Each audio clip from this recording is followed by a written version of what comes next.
안녕하세요. 30대 후반의 여자입니다. 녹록치 않은 삶을 살아왔던 터라 결혼도 출산도 평균보다 늦어졌지만 그 누구보다 행복하고 만족스러운 인생을 살고 있다 말할 수 있어요. 지금부터 녹록치 않았던 제 인생 이야기를 해보고자 합니다. 저는 화목한 부모님 밑에서 태어났어요. 넉넉하지 않은 형편이었지만 두 분 다 성실하셨기 때문에 형편은 점차 나아졌죠. 반지하 단칸방에서 지상으로 제가 초등학교에 입학할 무렵엔 방 2칸짜리 집으로 이사를 갈 수 있었습니다. 방 2칸짜리 빌라는 부모님의 나이보다 나이가 많은 오래된 건물이었지만 빛이 잘 들고 한적한 동네에 위치해 있었어요. 저는 제 방이 생겼다는 사실 하나만으로 너무나 행복했습니다. 그런데 행복은 얼마 가지 못했어요. 초등학교에 입학한 저는 매일매일이 새로웠습니다. 그날도 마찬가지였어요. 그날은 학교에서 선생님께 칭찬 도장을 받은 날이었고 그 이야기를 부모님께 전해드릴 생각에 하루 종일 들떠 있었어요. 엄마!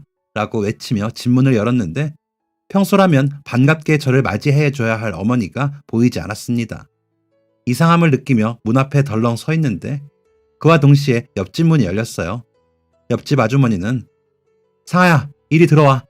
라고 하며 저를 이끄셨죠. 옆집 아주머니와는 평소 왕래가 잦았기 때문에 저는 별 생각 없이 아주머니의 집으로 향했습니다. 저녁 준비 중이셨던 아주머니는 저에게 간단한 간식거리를 내어주셨습니다. 엄마가 급한 일이 있어서 잠깐 어디 갔어.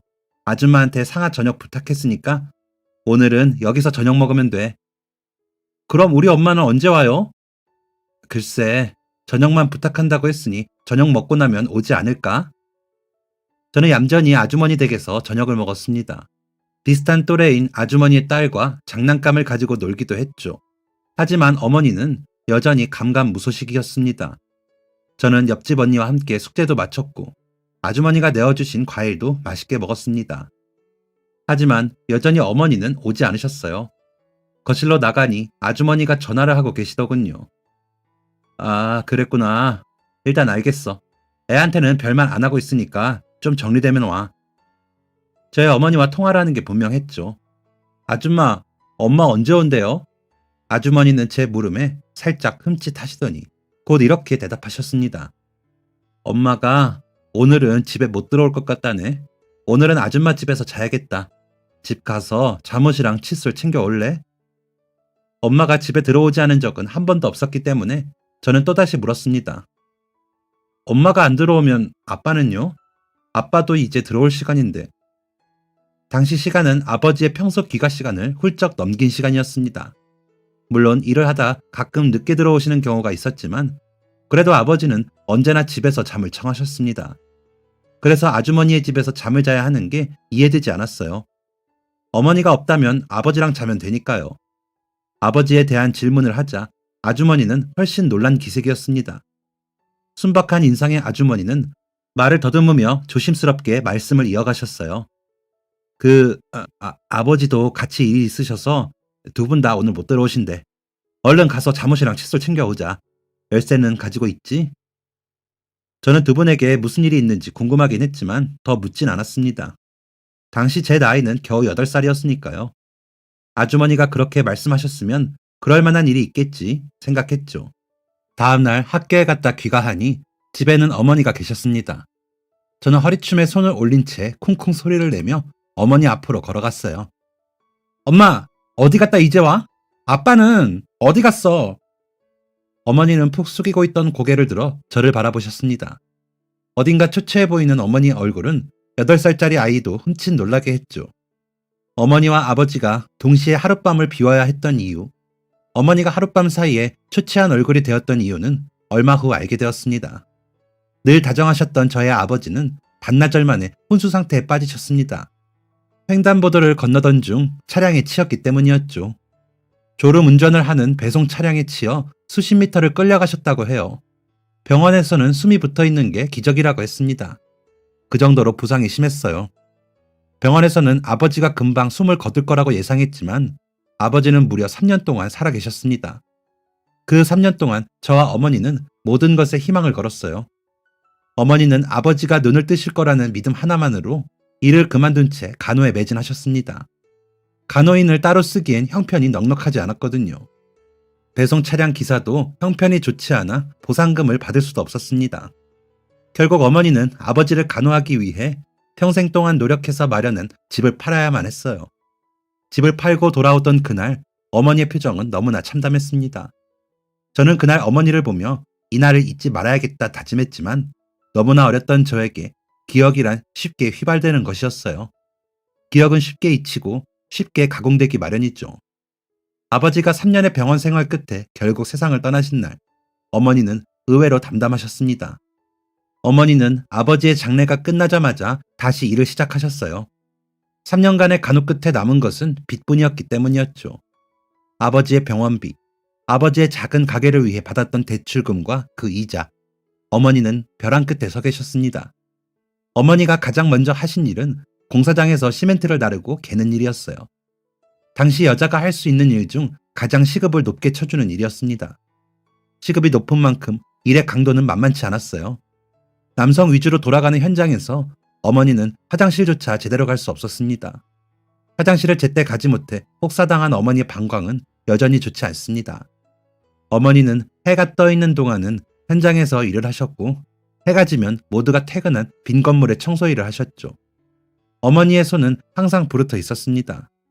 손마디의 뼈는 점점 굵어져 갔고 늘 밝고 화사해 보였던 어머니의 얼굴엔 짙은 주름이 가기 시작했어요. 저는 그런 어머니의 모습이 보기 싫었습니다. 학부모 참관 수업, 운동회, 학예회, 하다못해 졸업식에도 얼굴을 비추지 않는 어머니가 원망스러웠죠.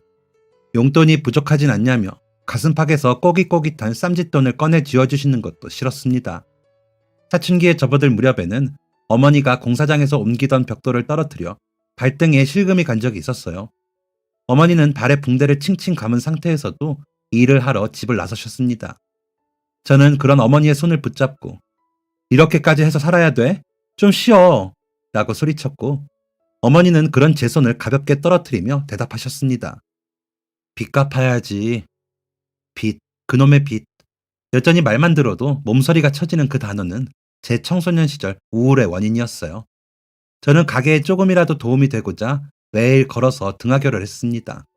왕복 3시간의 거리였죠. 물론 어머니는 그 사실을 모르셨습니다. 버스비 얼마를 아끼겠다고 매일매일 먼 거리를 걸어다니는 저는 학교 아이들의 관심의 대상이 될 수밖에 없었어요. 그리고 그런 저의 모습은 학교 양아치 아이들의 표적이 되었죠. 돈 없고 아버지 없는 여자아이, 괴롭히기 딱 좋은 타깃이었습니다. 중학교 2학년 때부터 시작된 괴롭힘은 고등학교를 졸업할 때까지 이어졌어요. 괴롭힘의 시작은 사소했습니다. 칠판 한 귀퉁이에 김상아 거지, 아빠 있는 사람, 아빠 없는 사람 각각 투표바람 같은 글씨가 써져 있는 것이었죠. 물론 아빠 없는 사람에 투표를 하는 사람은 없었습니다. 그럴 때면 일진들은 제 뒤에 서서 수군거렸어요. 와, 왜 투표 안 해? 같은 반이면 단체 활동에 최선을 다해야지. 야, 김상아, 얼른 가서 투표해. 투표하라고. 저를 도와주는 사람은 아무도 없었습니다. 저는 그런 말을 들을 때면 벌떡 일어나 칠판의 낙서를 지우곤 했어요. 눈물을 흘리거나 일진들의 말에 발끈하지도 않았죠. 그런 제 반응이 일진들의 승부욕을 자극시켰나 봅니다. 가벼운 장난으로 시작된 괴롭힘은 점점 강도가 세졌어요. 제가 다니던 중학교는 화장실 청소를 당번을 정해 학생들에게 시켰는데 제가 화장실 청소를 하는 날이면 일진들의 실수는 퍽 잦아졌습니다. 화장실 바닥을 걸레로 닦고 있으면 어디선가 물이 촥하고 뿌려졌어요. 차가운 물에 발과 치마가 다 젖으면 어김없이 비웃음 섞인 목소리가 들렸죠. 어머, 미안해. 상아야, 내가 실수를 해버렸네. 너가 너무 존재감이 없어서 있는지도 몰랐다, 야. 당연히 실수가 아니었습니다. 제가 그곳에 있다는 것도 모를 수가 없었겠죠. 저는 여전히 대꾸하지 않았습니다. 일진들은 점점 저에게 신체적인 해를 가하기 시작했어요. 이 사연에서 다 서술할 수는 없었지만 꽤 고통스러웠다는 것은 말씀드릴 수 있습니다. 선생님께 말씀을 드리기도 했지만 학교 차원에서 도움을 주지는 않았어요. 학교 다니다 보면 친구들이랑 이런저런 일이 있기 마련이다. 너가 먼저 손 내밀고 잘 풀어봐라. 라는 말뿐이었죠. 그 후로 저는 선생님들의 도움을 받는 걸 포기했습니다. 일진들은 신체적인 가해에도 제가 꿈쩍하지 않자 방법을 바꿨습니다. 저를 학교에서 완전히 고립시키는 방법이었죠. 고등학교 1학년 때 저는 불행히도 저를 가장 주도적으로 괴롭혔던 일진과 같은 고등학교, 같은 반이 되었습니다. 작은 동네에서는 충분히 가능한 일이었어요. 그리고 더욱 불행하게도 고등학교에 입학한 지 3일도 되지 않아 사건이 터졌습니다. 점심시간, 다른 반 아이들은 모두 나가 놀고 있을 그때 선생님이 저희 반 아이들 모두를 집합시키셨어요. 다 자리에서 앉아서 눈 감아. 선생님의 싸늘한 목소리에 모든 아이들이 웅성거렸죠. 빨리 앉아서 눈 감아! 선생님의 불호령에 웅성거림도 모두 사라졌고 선생님은 곧장 본론을 말씀하셨습니다. 우리 반에 도둑이 있다. 오늘 학교에 돈을 납부하려고 들고 온 돈이 모조리 사라졌다는구나. 도둑질은 절대 해서는 안 되는 극악무도한 짓이야. 누군가 숨을 들이켜는 소리가 들렸어요. 지금 기회 준다. 내가 범인이다 하면 손 들어. 몇 초의 시간이 흘렀고 선생님은 다시 말씀을 이어가셨어요. 그래, 안 나온다 이거지. 다 책상 위로 무릎 꿇고 올라가. 주변에서 중얼거리는 소리가 들렸습니다. 아, 누구야? 빨리 나오지. 다 조용히 안 해? 빨리 책상 위로 무릎 꿇고 올라가. 모두가 책상 위에 무릎을 꿇고 앉았고 선생님은 다시 한번 엄중히 경고하셨습니다. 친구들한테 더 이상 피해 끼치지 말고 내가 범인이다 싶으면 손들어. 역시 아무도 손을 들지 않았고 선생님은 결국 최후의 수단을 꺼내셨습니다. 지금부터 범인이 나올 때까지 순서대로 허벅지를 맞는다. 알겠나? 선생님의 말이 끝나자마자 훌쩍이는 소리가 들렸어요. 공포스러운 분위기에 선생님의 소문이 덧붙여졌기 때문이었죠. 선생님은 강도 높은 체벌로 유명한 분이었습니다. 선생님은 말을 마치자마자 맨 앞줄의 반 아이들의 허벅지를 때리기 시작하셨어요. 중간줄에 앉아있던 저의 순서도 얼마 지나지 않아 다가왔죠. 선생님은 반 아이들의 허벅지를 강하게 내리치며 이래도 안 나와? 빨리 자수해! 라고 외치셨습니다. 그렇게 맨 뒷자리에 다다랐을 때 아마 저를 괴롭히던 일진 무리의 아이가 맞기 직전이었던 것 같아요. 한 아이가 급하게 말했습니다. 가방을 뒤져보는 건 어떨까요? 지쳤는지 숨이 거칠어진 선생님은 가방? 이라고 대답하셨고 반 아이들의 가방을 하나하나 열어보기 시작하셨습니다. 참 공교롭게도 저를 괴롭히던 일진 아이들은 기가 막힌 타이밍으로 한 대도 맞지 않았죠. 선생님이 가방을 열어볼 때는 모두가 자리에 앉아 그 장면을 지켜보고 있었어요. 선생님은 가방을 열어보며 이렇게 말씀하셨습니다. 난 분명히 기회를 줬다. 조용히 끝낼 기회를 준 거야. 제 순서가 올 때까지 그 누구의 가방에서도 봉투는 발견되지 않았습니다. 순간 엄청난 불안감이 엄습했어요. 설마? 라는 생각이 머릿속을 지배했죠. 너, 김상아, 이 자식. 선생님은 화를 내며 봉투를 제 얼굴에 집어던지셨습니다. 너 공부도 잘하고 성실해서 내가 얼마나 잘해줬는데 이런 식으로 내 뒤통수를 쳐? 어떻게 내 교실에서 친구 돈에 손을 대? 너 당장 따라 나와. 그렇게 저는 입학 3일 만에 친구의 돈을 훔친 도둑이 되었고 반 친구들이 책상 위에 올라가 허벅지를 맞을 동안 뻔뻔히 침묵을 지킨 파렴치한이 되어버렸습니다. 그리고 고등학교 3년 내내 지독한 왕따 생활에 시달리게 되었죠. 저는 선생님께 억울함을 토로했습니다. 친구가 돈을 가져온지도 몰랐고 그 돈을 훔친 적도 없다. 라고 말이죠. 선생님은 제 말을 믿지 않으셨습니다. 그럼 너 가방에서 봉투가 나온 건 어떻게 설명할 건데? 선생님이 제 말을 믿지 않는 이유는 제가 가난한 집의 딸이었기 때문이었어요. 아무리 형편이 안 좋아도 그렇지. 너 어떻게 친구 돈에 손을 대? 내가 이럴 줄 알았다. 이래서 가난하고 못 사는 애들을 조심해야 하는 거야. 얌전한 애처럼 보여도 돈만 보면 눈이 헷가닥 돌아버린다니까. 도둑, 파렴치한, 양심도 없는 가난뱅이. 3년이라는 시간 동안 저를 따라다닌 수식어였습니다. 친구도 없어 공부에만 매진했던 저는 성적이 잘 나오는 것도 눈치를 봐야 했어요. 아니, 너 커닝하니? 어떻게 너 같은 애가 전교 1등을 해? 다른 애들은 과외다, 학원이다, 할 수 있는 걸 다 해도 전교 4, 5등 할까 말까인데 너가 어떻게 전교 1등을 하냐고. 와 같은 말을 들어야 했기 때문이었죠. 그럴 때면 제 마음속에선 가난을 향한 분노가 치솟아 올랐습니다. 왜 나는 이렇게 가난한 집에서 태어나서 이런 취급을 받고 이런 고생을 해야만 하냐는 원망도 가졌죠. 그런데 그런 마음은 딱 한 번의 경험으로 사라지게 되었습니다. 그날 아침도 집안은 고요했습니다. 깨워주는 사람 한 명 없이 알람 소리에 의지해 일어나 단칸방을 둘러보면 차게 식은 어머니의 이불이 가지런히 놓여있는 게 보였죠. 어머니는 새벽같이 나가 새벽 중에 들어오는 분이셨습니다. 이른 아침 졸음에 못 이겨 잠에서 깨지 못하는 자식을 향해 내뱉는 얼른 일어나서 밥 먹고 학교 가라 는 정겨운 잔소리는 누군가에겐 짜증나고 귀찮은 일상이었겠지만 저에겐 아니었습니다. 아침도 챙겨 먹지 못하고 학교로 걸어가기 위해 새벽같이 집을 나선 제 손에는 항상 작은 요점 정리 책이나 단어장이 쥐어져 있었습니다. 그렇게라도 공부하지 않으면 다른 아이들의 공부량을 따라갈 수 없었거든요. 제가 걸어서 통학하는 것을 알던 일진 무리들은 제가 항상 손에 요점 정리 책을 쥐고 다닌 것 또한 알고 있었습니다. 그리고 제가 그 요점 정리 책을 목숨처럼 소중하게 생각한다는 것 또한 알고 있었죠. 학원에 다니는 아이들은 학원에서 정리해주는 요점 정리가 있었겠지만 저에게 요점 정리 책은 단 하나뿐이었거든요. 지금 생각해도 아찔하기만 한 그 일은 결국 벌어졌습니다. 점심을 먹고 자리로 돌아와 그날 배운 내용을 요점 정리에 옮기려고 하는데 사물함을 아무리 뒤져도 그 책이 나오지 않았어요. 등하교 시간 외에는 요점 정리를 가지고 이동하지 않았기 때문에 학교 안에 흘렸을 리도 만무했습니다. 무엇보다 요점 정리를 사물함에 넣는 것까지 생생하게 기억났거든요. 아무리 찾아도 요점 정리가 보이지 않자 심장이 점점 빨리 뛰기 시작했습니다. 심장이 쿵쿵거리는 게 온몸으로 느껴지고 눈물이 날 것 같았어요. 혹시 모르니 등교하면서 온 길을 거슬러 가보자 라는 생각으로 사색이 된 채 교실 밖으로 나서는데 뒤에서 킥킥거리는 소리가 들렸습니다. 일진무리였어요. 직감적으로 느꼈습니다. 그 아이들이 가져간 게 분명했어요.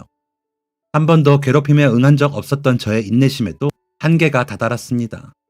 일진무리 앞으로 걸어간 저는 떨리는 목소리로 물었어요. 너네지? 일진무리는 대체 무슨 말을 하는 거냐며 되려 제게 물었습니다. 와, 무슨 짓을 해도 눈 하나 깜짝 안 하던 년이었는데 황송하다야. 대체 뭐 때문에 이렇게 화가 났어? 어? 눈 좀 풀어. 사람 잡아먹겠어? 내가 뭘 말하는지는 너네도 알잖아. 빨리 가지고 와. 어디다 뒀어? 일진무리는 자기네들끼리 낄낄거리며 저를 조롱하듯 말했습니다. 줄지 말지는 너 하는 거 보고 정할게. 오늘 야자 직전에 옥상으로 와라. 옥상은 잠겨있잖아. 일진무리의 대장은 갑자기 기분이 상했는지 정색하며 제 말을 끊었습니다. 자물쇠 하나 따는 게 어려워 보이냐? 잔말 말고 오라면 오는 거야 너는. 정규 수업을 마치고 모든 학생들이 야간 자율학습을 위해 교실로 하나둘 들어갈 때 저는 옥상으로 향했어요. 야간 자율학습 출석이 20분 남짓 남았을 때였습니다. 옥상으로 향하니 일진들이 그곳에 모여있더군요. 왔어? 반가운 듯 손을 흔드는 일진의 손에는 저의 요점 정리가 들려 있었습니다. 그거 내놔. 일진들은 저를 비웃었습니다. 그리고 말했죠. 내가 왜? 그거 내 사물함에서 빼간 거잖아. 자물쇠 따는 건 일도 아니라며. 내 사물함 자물쇠도 그런 식으로 열었던 거 아니야? 얼른 내놔. 몇 번의 실랑이가 오갔고 저는 저들이 제 요점 정리를 돌려주지 않을 것이란 걸 직감적으로 알았어요. 하지만 제 모든 것이 담긴 그 책을 빼앗기고 싶지 않았습니다. 지금이야 책 하나에 뭐 그리 집착했을까 생각도 들지만 당시 벼랑 끝에 서 있던 저에게 그 책은 지긋지긋한 가난에서 벗어날 수 있는 유일한 탈출구였거든요. 책을 빼앗기고 싶지 않았던 저는 급기야 빌다시피 했습니다. 그 모습에 일진들은 웃음을 터뜨렸어요. 와, 아무리 때려도 악소리 한 번 안 내던 계집애가 이 책 하나에 벌벌 떠네? 그래, 진작에 그렇게 했으면 얼마나 좋아. 가진 거 하나 없으면서 대가리 좋은 거 하나 믿고 나대는 거 꼴보기 싫었어. 우리의 대장은 결국 제 책을 불태웠습니다. 저는 제발 그러지 말라며 사정했지만 그 아이는 가진 것 하나 없던 제가 가장 소중하게 여겼던 책을 기어이 마지막 한 장까지 불태웠죠. 허망하게 앉아있는 저를 스치며 무리들이 빠져나갔고 오랜 시간이 지난 후에야 정신이 든 저는 비척거리며 교실로 내려갔습니다. 교실 밖에는 야자 감독관 선생님이 앉아 계셨어요. 저를 기다리고 계신 게 분명했죠. 당시 야자를 빠지는 것은 엄격히 금지되어 있었습니다. 일진들이야 이미 선생님들도 포기했으니 그렇다 쳐도 독보적인 전교 1등이면서 선생님들의 견제를 동시에 받는 저는 선생님의 호통을 피할 수 없었어요. 김상아, 너 임마 야자 시작한 지가 언젠데 이제야 들어와? 공부 좀 한다고 눈에 뵈는 게 없지? 고개를 푹 숙인 채 아무 말하지 않는 제가 꼴보기 싫었는지 선생님은 저를 데리고 교무실로 향하셨습니다. 선생님은 종이를 한 장 내밀며 왜 늦었는지 상세한 내용을 쓰라고 하셨어요. 어차피 도움받지 못할 것이란 걸 알고 있었기에 저는 한참 동안 종이를 바라만 보았습니다. 당연스러운 체벌이 이어졌고 저는 결국 이를 악문 채 제게 어떤 일이 있었는지 서술했어요. 역시나 선생님은 제 말을 믿지 않으셨습니다. 정확하게는 믿지 않는 게 아니라 믿기 싫어하셨던 것이었죠. 네가 게을러져서 야자 빼먹은 걸 친구들 탓으로 돌려? 이딴 핑계 필요 없으니까 교실로 당장 돌아가. 기대가 없었기에 상처도 없었습니다. 그렇게 교실로 돌아가고 있는데 누군가 제 손목을 덥석 잡았어요. 고개를 돌려보니 얼마 전 부임한 초임 선생님이셨습니다. 서로 얼굴만 아는 사이였죠. 대화 한 번 안 나눠본 그 선생님은 조심스럽게 물으셨습니다. 그 상아 맞지? 전교 1등 김상아. 저는 고개를 끄덕였습니다. 아까 선생님이랑 이야기하는 거 봤어. 오늘 계속 공부할 수 있겠어? 처음으로 친절하게 말을 걸어준 사람에게 왜 그리 툴툴거렸는지는 모르겠지만 저는 날카롭게 대답했습니다. 아까 얘기하는 거 들으셨다면서요. 가라면 가야죠. 초임 선생님은 진심으로 걱정된다는 듯 말씀하셨습니다. 나는 내일 때문에 남아있었던 거거든. 박 선생님한테 야자 감독관 대신 해드리겠다고 하면 좋아하실 거야. 선생님 말의 뜻은 내가 박 선생님 대신 야자 감독을 하면 너가 지금 집을 가도 뭐라 할 사람이 없다 였어요. 처음 받아보는 호의에 어쩔 줄 몰라 하던 저는 천천히 고개를 끄덕였고 선생님은 짐을 챙겨서 집으로 가면 학생들 눈에 띄니 짐 없이 집으로 가라 라고 조언해주기도 하셨습니다. 처음으로 일찍 학교 문을 나서니 지금까지 보지 못했던 풍경과 하늘이 보이더라고요. 저는 충동적으로 어머니가 청소일을 하시던 건물로 발걸음을 돌렸습니다. 이미 많이 늦은 시간, 제가 도착한 건물엔 드문드문 불이 켜져 있었고 매우 조용했습니다. 설마 문이 열릴까? 라는 생각을 가진 채 문을 슬쩍 밀어보니 정말 문이 열리더군요. 저는 한층 한층 조심스럽게 계단을 올랐습니다. 늦은 시간까지 일을 하는 사람들이 있었지만 그 수가 많지 않아 저는 눈에 띄지 않은 채 4층에 다다를 수 있었습니다. 4층 복도 끝 화장실에서는 불빛이 나오고 있었고 그곳에 어머니가 계실 거라는 확신을 한 저는 조심스레 발걸음을 옮겼어요. 화장실 안쪽으로 고개를 슬며시 밀어넣으니 쓰레기 봉지로 휴지통을 비워내고 있는 어머니가 보였습니다. 엄마! 어머니는 잠깐 멈칫하셨지만 고개도 돌리지 않고 다시 할 일을 이어가셨어요. 저는 다시 어머니를 불렀습니다. 엄마! 어머니는 그제야 고개를 돌려 제 쪽을 바라보셨고 아이고 깜짝이야! 어머니는 깜짝 놀라 그만 뒤로 까닥 넘어지고 마셨어요. 저는 화들짝 놀라 어머니에게로 달려갔습니다. 엄마 괜찮아? 엉덩방아를 세게 찧은 어머니는 엉덩이가 아프지도 않다는 듯 그저 저를 보며 웃고 계셨어요. 뭐야? 이게 꿈이야 생시야? 우리 딸 맞아? 너가 여길 어떻게 왔어? 학교는? 어머니의 질문을 듣자마자 오늘 있었던 일들이 주마등처럼 제 머릿속을 스치고 지나갔지만 저는 그 말을 목구멍에서 다시 삼킬 수밖에 없었어요. 그냥 그렇게 됐어. 괜히 눈물이 날 것 같은 기분에 저는 눈물마저 삼키며 어머니가 하던 일을 이어갔습니다. 그거 더러워. 엄마가 할게. 잠깐 밖에서 기다리고 있어. 어머니가 비우고 계신 휴지통에는 별의별 쓰레기들이 다 있었습니다. 사용했던 상태 그대로 펼쳐져 있는 여성용품과 냄새나는 휴지들이 줄을 이뤘거든요. 저는 저도 모르는 새 인상을 찌푸리고 있었습니다. 어머니는 그런 저를 밀쳐내곤 아무렇지 않게 그 쓰레기들을 봉투에 담아 넣기 시작했어요. 괜히 민망했는지 먹고 싸는 건 사람이라면 당연한 일이야. 엄마는 이제 익숙해져서 괜찮아. 라는 말을 주절주절 하시면서 말이죠. 저는 가만히 서서 어머니의 뒷모습을 바라보았습니다. 어머니의 등은 많이 작아져 있었어요. 건물 청소를 마친 아주 늦은 시간. 엄마는 한 군데 더 들려야 해. 너는 얼른 들어가. 일찍 자야 내일 일찍 일어나서 학교 가지. 어머니는 저를 집으로 보내려 하셨습니다. 아냐, 엄마랑 같이 갔다 같이 들어갈게. 어머니는 그런 저를 긋고 말리셨어요. 제 손에 꼬깃 탄 돈을 쥐어주시며 시간이 많이 늦었어. 위험하니까 꼭 빨리 들어가. 라고 말씀하셨죠.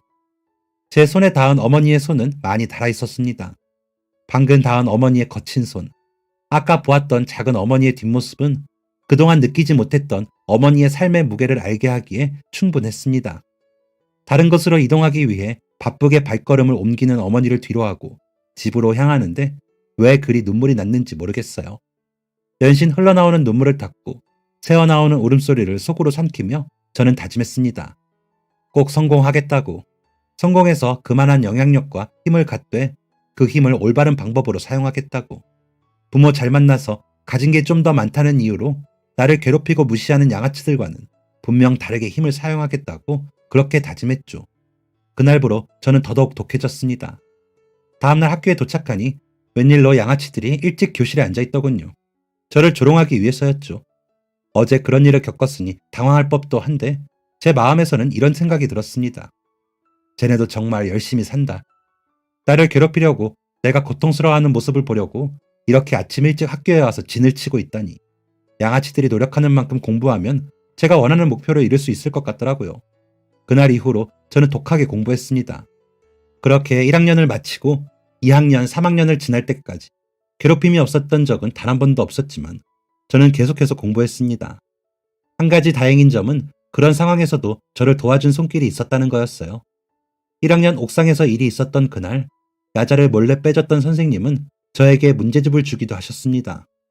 답이 적혀있는 교사용 문제집이었지만 저는 그것만으로도 충분했어요. 초임 교사였던 선생님은 학교에서 목소리를 크게 낼 수 없는 자신의 입지를 미안해하며 저를 늘 안타까워하셨습니다. 그때는 공부하느라 바빠서 몰랐지만 지금 생각해보면 그때 저는 저를 안타깝게 생각해주는 사람이 한 명이라도 있다는 사실에 꽤 위안을 받았던 것 같습니다. 그 덕인지 저는 제가 목표했던 대학보다 훨씬 좋은 대학에 입학할 수 있었어요. 최고라 손꼽히는 법대에 들어간 것이었죠. 대학 합격증이 나온 날, 그날도 어머니는 어김없이 새벽에 귀가하셨습니다. 저는 잠을 자지 않고 기다렸다가 지친 어머니에게 대학 합격증을 보여드렸어요.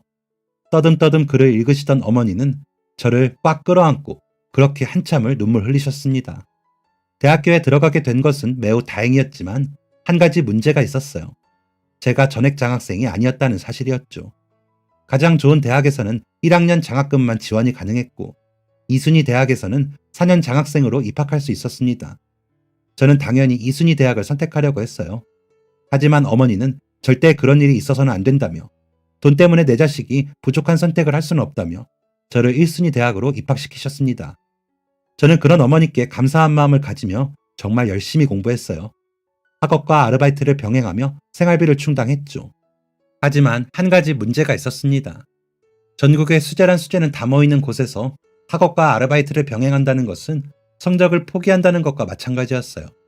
그리고 저는 그 사실을 너무 늦게 알았죠.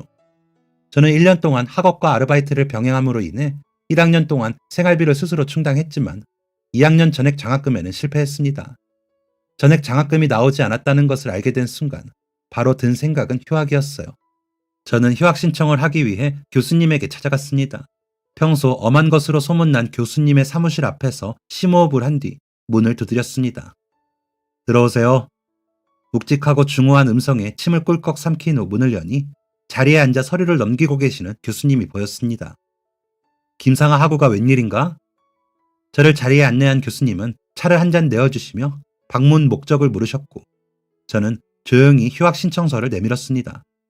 교수님은 의아하다는 듯 되물으셨어요. 열심히 공부 잘하는 걸로 알고 있는데 무슨 이유로 휴학을? 무슨 일이라도 있는 건가? 단순히 공부하는 게 힘들어서라면 휴학은 보류하도록 하겠네. 저는 어쩔 수 없이 교수님께 제 사정을 자세히 말씀드려야 했어요. 교수님은 저에게 이런저런 질문을 하시며 제 가정사를 샅샅이 드러내셨습니다. 이야기가 끝난 후 교수님은 잠시 고민하는 듯 하더니 제 휴학서를 집어드셨어요. 이미 제 머릿속에는 휴학을 한 뒤 어떻게 등록금과 생활비를 모을 수 있을지에 대한 모든 계획이 세워져 있는 상태였죠. 그런데 그 계획은 교수님의 말 한마디로 소용이 없어졌습니다. 이 휴학계는 일단 보류. 김상하 학우는 돌아가서 연락을 기다리게. 의미를 알 수 없는 교수님의 말에 의아했지만 저는 군소리를 할 수 없었습니다. 얼마 뒤 교수님에게 연락이 왔어요. 지금 바로 사무실로 와보라는 연락이었죠. 노크를 하고 문을 여니 전과 같은 자세로 서류를 보고 있는 교수님이 보였습니다. 아, 왔는가? 이리 와서 앉게. 교수님의 맞은편에 앉은 저는 조심스레 물었습니다. 교수님, 전에도 말씀드렸지만 제 형편상 2학년을 연달아 다니는 건 조금 어렵습니다. 단순히 공부가 힘들어서 쉬려고 휴학을 하는 게 아니라 학교를 다니기 위해 현실적인 문제를 해결하고자 휴학을 하려는 거예요. 그러니 휴학계를 받아주셨으면 좋겠습니다. 교수님은 가만히 제 이야기를 들으시곤 물으셨어요.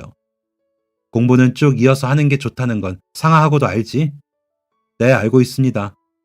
법조계에 발을 들인 이상 사법시험 공부도 해야 할 텐데 앞으로 상하하고는 돈이 부족할 때마다 어떻게 할 예정인가? 한 번씩 공부를 쉴 때마다 열심히 최대한 많은 돈을 모으려고 했습니다. 교수님과 대화를 주고받을수록 괜스레 작아지는 느낌이 들었어요. 저는 어느새 교수님의 눈치를 보고 있었습니다. 그런데 그때, 자, 이거 밖에. 교수님이 종이 한 장을 넘겨주셨어요. 그곳에는 사람의 이름과 숫자가 적혀 있었습니다. 이게 뭔가요? 교수님은 제 눈을 바라보며 말씀하셨죠. 상하하고를 후원해 주실 분들이지. 교수님과의 대화로 기가 죽어 있었던 저는 어느새 토끼 눈을 뜨고 교수님을 바라보았습니다. 네? 후원이요? 저를요? 지난 1년 동안 상하하고가 얼마나 열심히 공부했는지 알고 있어. 아르바이트를 하면서도 이 정도의 성적을 거뒀다면 얼마나 열심히 공부를 했을지 어느 정도 짐작은 간단해. 지금까지 돈 때문에 학업이 중단되거나 학업이 미루어지는 학생들을 너무나 많이 봤어. 모든 일에는 때가 있는 법이야. 공부도 마찬가지지. 내가 능력이 없고 힘이 없을 때는 학생들이 때를 지킬 수 있도록 도움을 주지 못했어. 그리고 그 사실이 마음을 무겁게 해. 교수님은 돈 때문에 학업을 포기해야만 했던 학생들에게 미안한 마음을 가지고 계신 거였어요. 무서워 보이기만 했던 교수님의 새로운 모습이었죠. 상하하고가 들고 있는 종이는 내가 후원을 약속받은 사람들의 명단이야. 그동안 다양한 기회를 통해 알게 된 사람들이었는데 상하하고의 이야기를 듣고 연락을 하니 후원 이야기를 먼저 꺼내더군. 그분들이 상하 학생에게 각자 적혀있는 금액의 후원금을 전달할 거야. 손이 덜덜 떨렸습니다. 1, 10, 100, 1000만. 이 후원금만 있다면 저는 걱정 없이 모든 공부를 다이렉트로 마칠 수 있었어요. 제가 다이렉트로 공부를 마쳐서 빨리 사회인이 된다면 지금까지도 공사장에서 시멘트를 개고 있는 어머니의 부담감이 훨씬 줄어들 수 있겠죠. 저는 목이 메인 상태로 힘겹게 말을 꺼냈습니다. 저의 뭘 보고 이런 큰 금액을 후원해 주시는 건가요? 교수님은 씩 웃으며 대답해 주셨습니다. 성실함이지. 눈물이 터져 나왔습니다. 교재를 살 돈도 없어 교사용 교재를 공부했던 순간이 스쳐 지나갔고 학원 이야기를 하며 명랑하게 떠드는 친구들 옆에서 가만히 교과서만 봐야만 했던 그때도 생각났어요. 제가 이 대학에 올 수 있었던 것은 성실하고 꾸준하게 남들보다 더 오랜 시간을 공부했었던 것밖에 없었기에 성실함이라는 단어가 제 마음을 울렸던 것 같습니다. 교수님은 제게 휴지를 건네주셨어요. 후원 금액을 굳이 알려주는 이유는 이 금액이 상하하고에게 온전히 돌아갔다는 것을 알려주기 위함이고 후원자들의 이름 전체를 공개하지 않고 성만 알려준 이유는 후원자들이 자신들을 드러내고 싶지 않아 했기 때문일세. 괜히 은혜를 갚는다는 둥 그런 이야기는 하지 말게. 그래도 이렇게 큰 돈을 받는데 가만히 있을 수가 있나요? 상하하고가 해야 할 일은 지금까지 한 것처럼 성실하게 학업에 임하는 것일세. 그리고 지금 받은 도움을 잊지 말고 상하하고도 다른 사람에게 도움이 되는 삶을 살기만 하면 돼. 저는 교수님이 건네주셨던 후원자 명단을 소중히 품에 안고 집으로 돌아왔습니다. 어머니에게 사실 휴학을 생각했고 교수님이 후원자를 연결해 주셔서 학교를 쭉 이어다닐 수 있게 되었다고 말씀드리자 어머니는 아이처럼 행복해 하셨어요. 저는 제 기숙사 책상 앞에 후원자 명단을 붙여놓았습니다. 그 종이는 마음이 해이해질 때도 몸이 아플 때도 언제든지 제 중심을 잡아주었어요. 그 덕에 저는 무사히 대학을 졸업하고 사법시험에도 합격할 수 있었습니다. 연수원에서 제가 선택한 것은 변호사였어요. 고등학생 때 다짐했던 마음, 나에게 있는 힘을 올바르게 사용하겠다. 그리고 대학에서 후원을 받으며 느낀 것, 다른 사람에게 도움을 주는 삶을 살자. 이 두 가지를 가장 잘 실현할 수 있는 역할이 변호사라고 생각했기 때문이었죠. 변호사가 된 저는 감사하게도 대형 로펌에서 일할 수 있는 기회를 얻었어요. 최근에 변호사를 주인공으로 한 드라마가 인기를 끌기도 했죠. 그 드라마의 주인공은 연애도 하던데 저에게 연애란 말도 안 되는 일이었어요. 일이 너무 많았거든요. 새내기 변호사는 배울 것도 많았고 일도 많았습니다. 정신없이 일을 하고 어느 정도 변호사라는 직업에 익숙해지고 나니 조금은 희미해졌던 과거의 은인들이 생각났습니다. 그리고 몇 개월의 수소문 끝에 후원자 중 한 분을 만날 수 있었어요. 종이에 적힌 곳으로 가니 꽤 규모가 있는 한식집이 나왔습니다. 저는 그 한식집의 사장님이 후원자일 거라는 생각을 하고 가게 안으로 들어가 사장님을 찾았습니다. 식사하러 오셨나요? 사장님은 서글서글한 인상을 하신 분이었죠. 저는 조심스레 말했습니다. 안현미 선생님? 사장님은 제 말에 별 반응이 없으셨습니다.